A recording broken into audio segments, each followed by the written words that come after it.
working on a way to store our bikes while we're moving in the RV, and we decided we wanted to keep the bikes in the RV. So we took out a reclining chair, and we're going to make like a fork mount for them.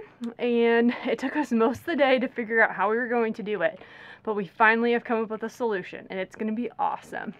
So this is where the recliner was. And we're going to put both bikes here. It's not going to be on the chair like that. We're going to mount brackets on the floor.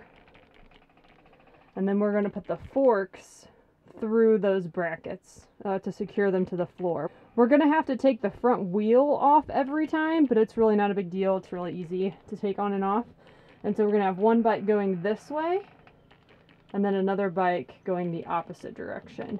Garrett is constructing the brackets right now out of a black pipe that we found at the hardware store, and we had originally thought maybe we'd make it out of wood. That wasn't really panning out. We tried buying a bike bracket from REI. That didn't really work. It actually wasn't long enough. The pin wasn't long enough to go through the fork. So we've made several trips to REI and to Home Depot, returning supplies and retrying things, so this should work. Garrett's trying to construct the pipes right now.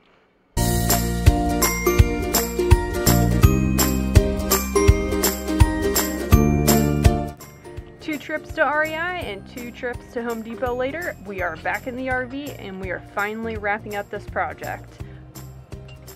Fingers crossed.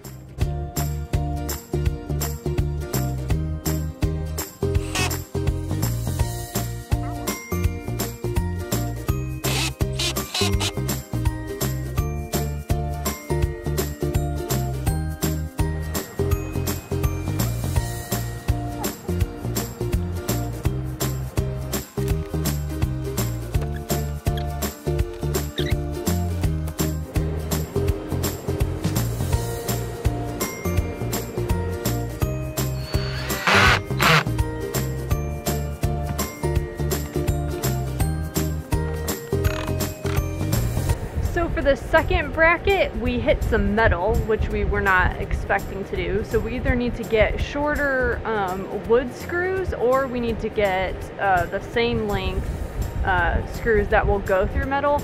We also had like a little flip-up desk that was in this corner. We never used it. We maybe threw some stuff in the cup holders, but other than that, we didn't use it. We took that out, and that's where the tires are gonna go.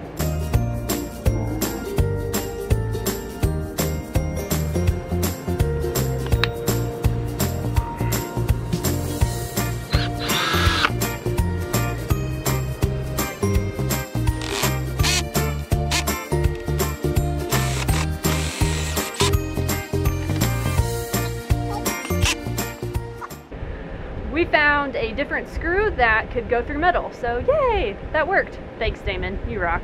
Hopefully we didn't screw in anything important. I don't think so.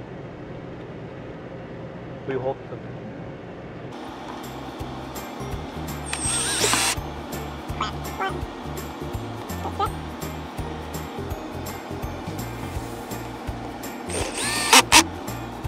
So we ended up having to get a little creative with our bike mounts.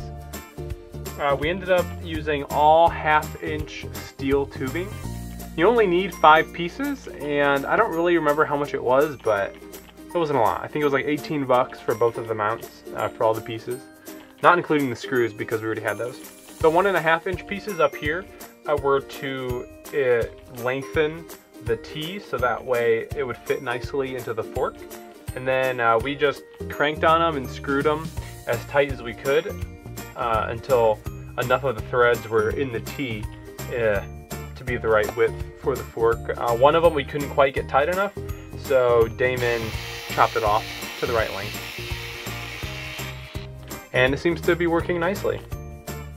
The piece we used here was originally half the length, but it didn't raise the fork enough off the floor because we don't have quick release axles here, so we have to use an Allen tool to get the axle out, and so there wasn't enough room to spin the tool on to get the axle on and off. Eventually we'll probably get quick release ones, but for now that's what we had to do. If you were to only stick the axle through the T part and you didn't have these extra pieces to extend it, one, it would jiggle left to right, And then also the diameter of the T is quite a bit bigger than the diameter of the axle. But with these extra pieces threaded into the T, it has like no room to jiggle, just a little bit. So I think it's gonna work out great.